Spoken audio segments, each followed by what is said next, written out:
All right, hi everybody. Still working on this little Ford 201 flex disc. So you probably, if you haven't, or if you have saw it, the first video I did on it was taking it apart, taking the front gang apart here that we're rebuilding. So there's a disc right there.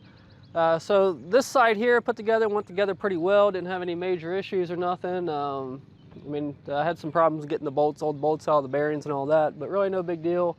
Unfortunately, you probably saw in the last video, as I was fighting with this axle or bolt shaft, whatever you want to call it, a technical term is a disc axle, had to heat it up so hot that it actually rolled all the threads off of it. So I probably should have just took a grinder and cut the nut off, and I probably could have salvaged it. So I called my, I like my Massey Ferguson dealer. They can get a lot of aftermarket stuff. White's down in Atwater, Ohio here. I deal with them a lot. Bought a lot. I've probably bought $35,000 of stuff from them here in the last year. So called them, and they were really busy, and the guy gave me a big attitude, like, "I want you to call your New Holland dealer." And I'm like, "Well, I got all the dimensions. Can you just see if you can find something?" And he ended up hanging up on me. So and I'm usually pretty civil. So I called my New Holland dealer, who took over Ford, which is Miner's Tractor, down the road here, and they got some new girl down there, and she acted like it was the end of the world for me to ask, I don't have any of those disc parts or plowshares or nothing, and it's obsolete, so I'm not even gonna look it up. And I'm like, there's nothing out there. You told me there's nothing. So then I called Messick's over in PA, which deals with a lot of older Ford stuff and all that. And he looked it up, and they didn't have anything either. So I started calling around. I figured I'll just buy a piece of 1-inch mild steel round stock here like that. Called one of my suppliers that I use a lot, industrial tube and steel or steel and tube or whatever, down the road here. And the guy's like, "Oh yeah, we got a piece that's 69 inches long." But this was a Wednesday I called him. He said, "Well, we've got it. It's sitting on the shelf right down the road 5 minutes from me, but we're so busy we can't pull it until Tuesday." And I'm like, "Hey, it's gonna be good weather next week. I mean, I gotta go." And the guy would not budge. He would not, I can't come down there and at will call, and you guys cannot pull a 69-inch piece of 1-inch stock off the shelf. No, can't do it. So I ended up calling Fastenal, and they had a 72-inch 6-foot section. And actually the ITS, he wanted to charge me $120 for that piece that he couldn't pull off the shelf, literally pull off a shelf for almost a week. Wanted $120 something.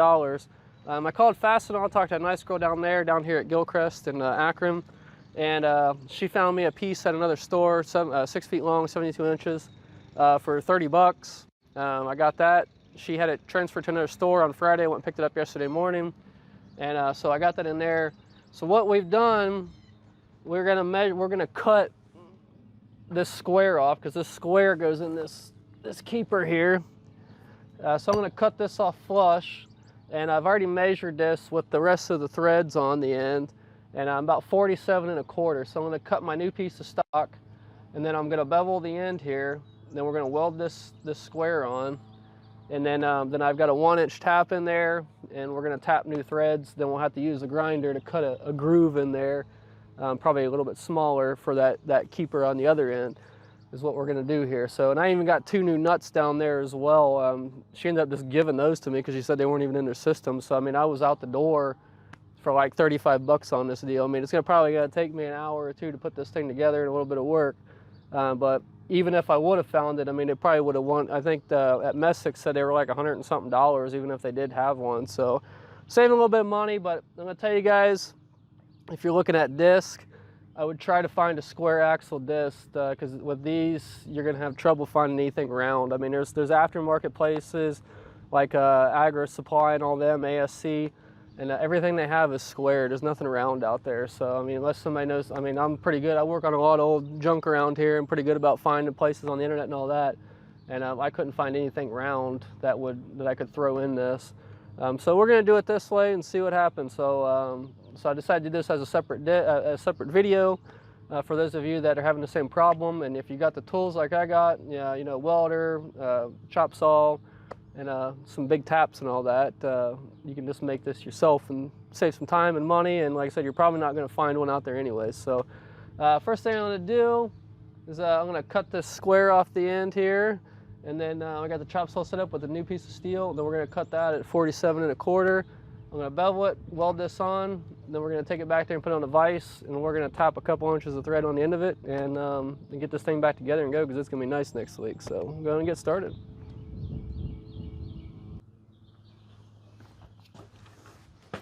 Okay, so I got the saw set up. I've measured this. I got the piece that we're going to use over here. And you actually want to give yourself a little bit, maybe an 1/8 inch over, if you're going to use a saw like this, longer than what you need, because you got to account for the blade width as well. So if you cut it right at 47 1/4 like mine is, I mean, there's going to be different lengths, whatever you have. But you want to give yourself a little bit of room to account for that space. So my safety glasses and all that, we're going to go ahead and cut this. Then I'm going to take a grinder and I'm going to bevel this down, and then we're going to cut that little square off and weld that onto the end. And then, like I said, we'll take it back to the vise and try to tap some threads in it and see what happens. So we're going to cut this.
All right, that took a minute to cut there, pretty thick. Like I said, you want to try to make it as straight as possible, so that way that square will go on there, because if it's off and you try to pull it, it could, if it's not straight, it could possibly break it off. I mean, depending on what your weld job looks like. So loosen this up here.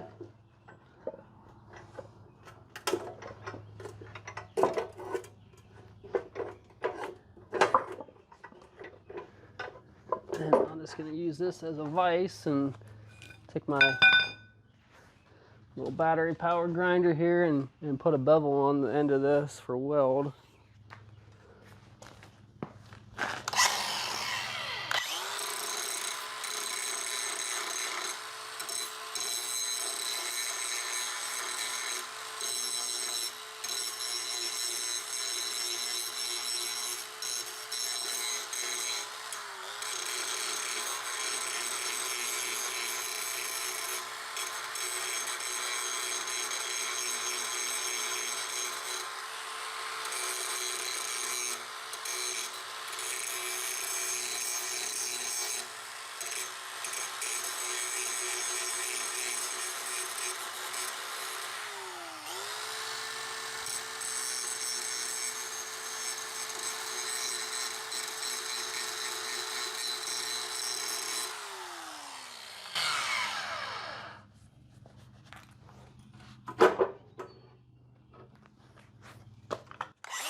All right, we've got a nice little bevel on there, and the reason I'm doing that is, like I said, when I put that square on there, I want to be able to still keep this as flush as possible. I don't want a bunch of welds sticking out, so bevel that down, and then we'll get more contact on that square piece without expanding this piece, so it won't, if we have too much weld on there, it's not going to go down in that square, in that hole for that keeper. So that's why we're grinding that off. So all right, now we'll go out and cut that square off real quick.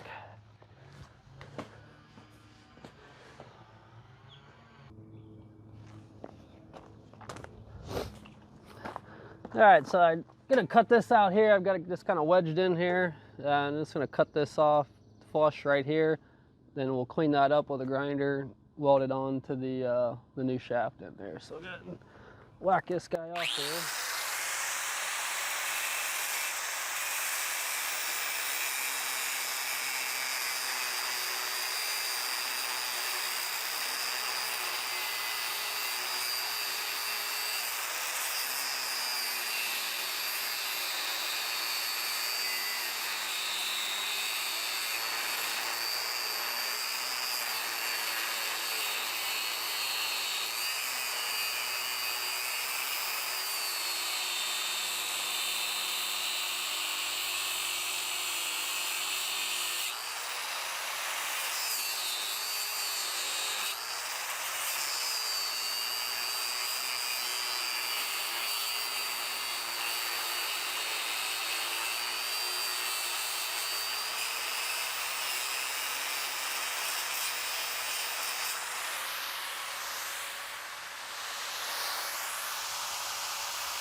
Now that's going to be pretty hot, so I can grab a pair of gloves. And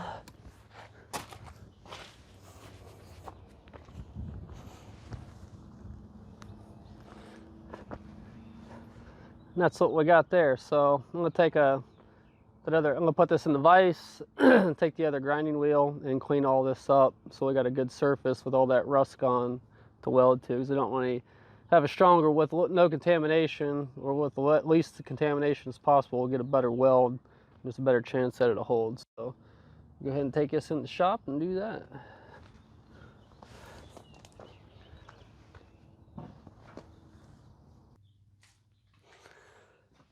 All right, so I got her in the vise here, and sorry for this shop is a disaster right now. It's almost embarrassing, but we've just been so busy. Everything, you just come here and throw everything down and go on to the next thing. So, but I'm gonna clean this up just a little.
So I've got that pretty flat, and I kind of want to leave that silhouette, if you will, there, so that way I know exactly where to put it on the new shaft. So with that, I'm going to take it out there. We're going to tack it on, put a couple tacks, and make sure everything's straight.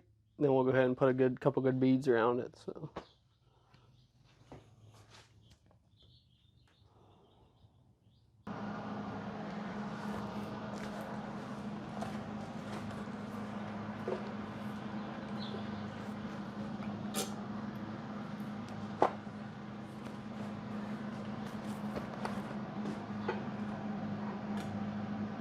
Alright, so I'm going to center this as much as possible, as best as possible with what I have left here. And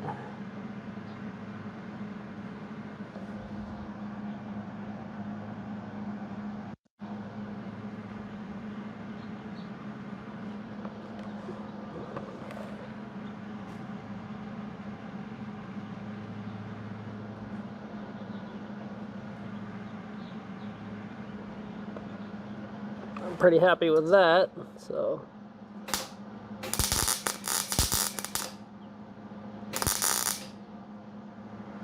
I'm just going to tack it like that, check it out.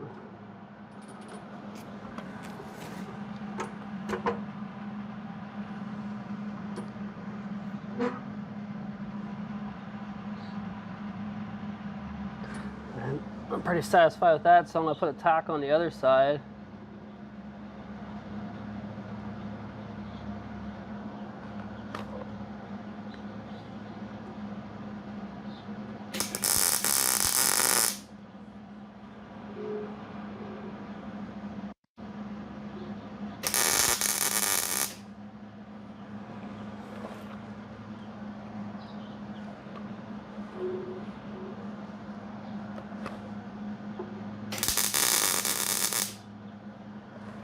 Like I said, I just like to put a couple tacks in case I want to cut it off or break it off.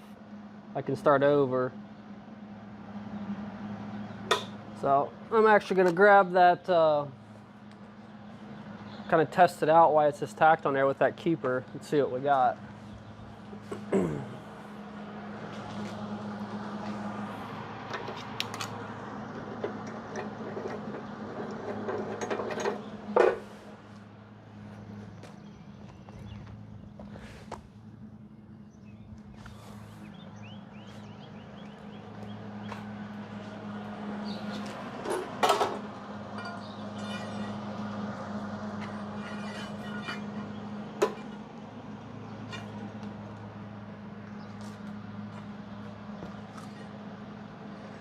There, and it fits in there like that. Pretty satisfied with that. So now I'm going to go ahead and start putting some nice beads on it, get it locked down.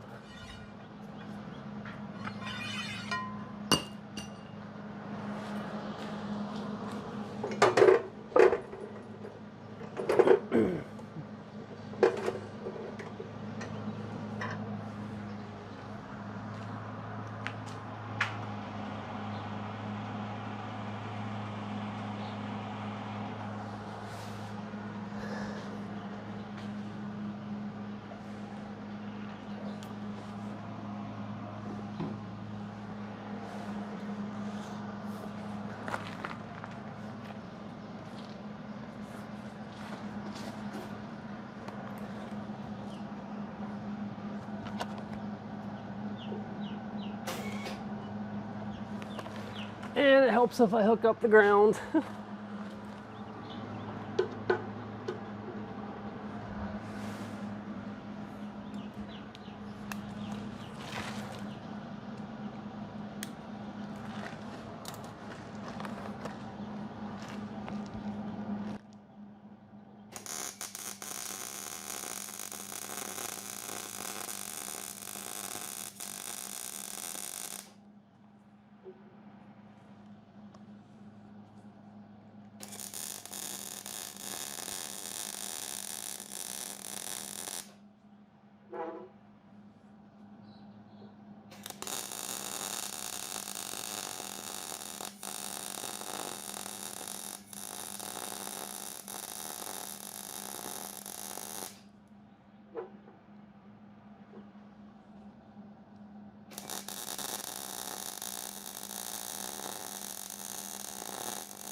I think I'm pretty happy with that. So zoom in a little bit and see what we got.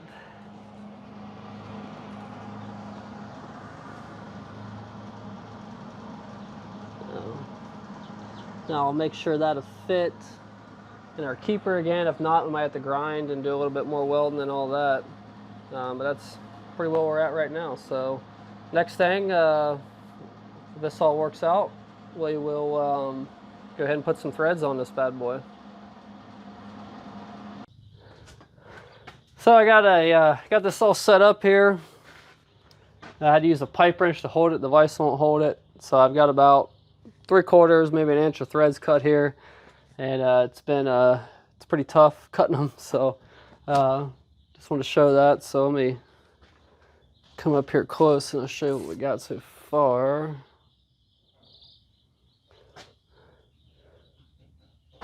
So there's what we're doing. So I need to get to that black line. So it's going to take a minute, but we're going to get there unless we break something.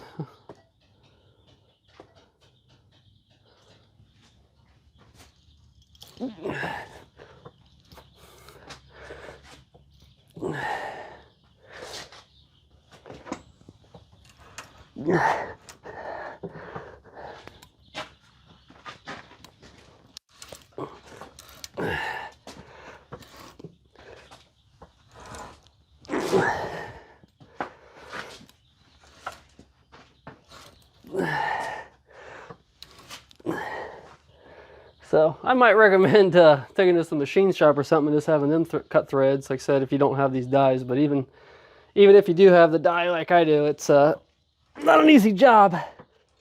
As you can see.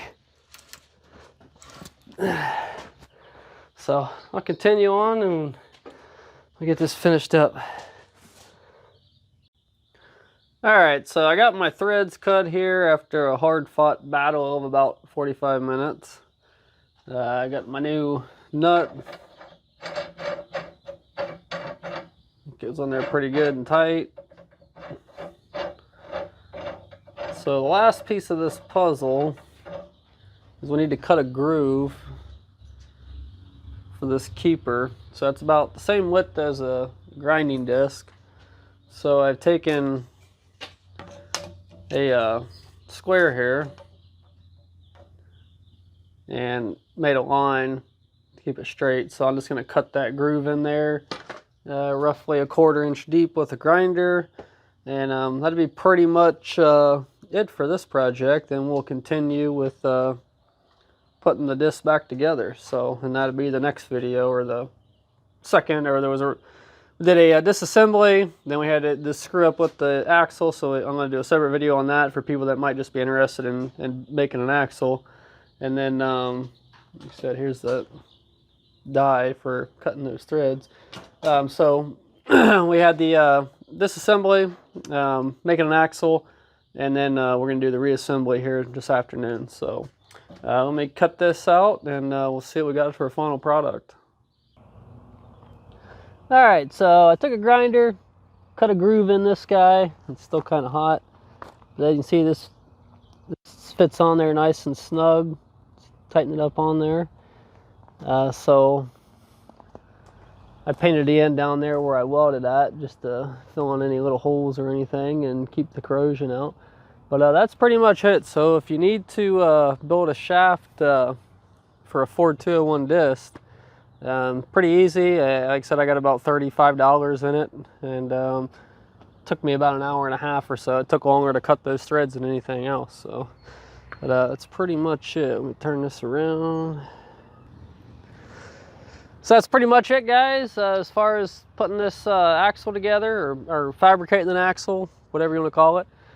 So if you got an older Ford 201 or something with a round disc, you're most likely gonna have to do something like this, or have something made at a machine shop or something if you don't have the capabilities with tools and all that, but not too big of a deal. So that's pretty much it. So next video, I'll be putting this gang back together and putting it back on the disc. And that's pretty much it. So like I said, if you guys are new to the channel, subscribe if you haven't already. Hit the bell for the updates, like the video, And we're always putting more stuff out like this on the channel, farming stuff, always working on equipment, buying stuff. I got a couple new more tractors coming in, some other equipment and all that. Got plants started, hay season's coming up and all that, so always got something going on, so stay tuned. Thanks for watching. We'll see you next time.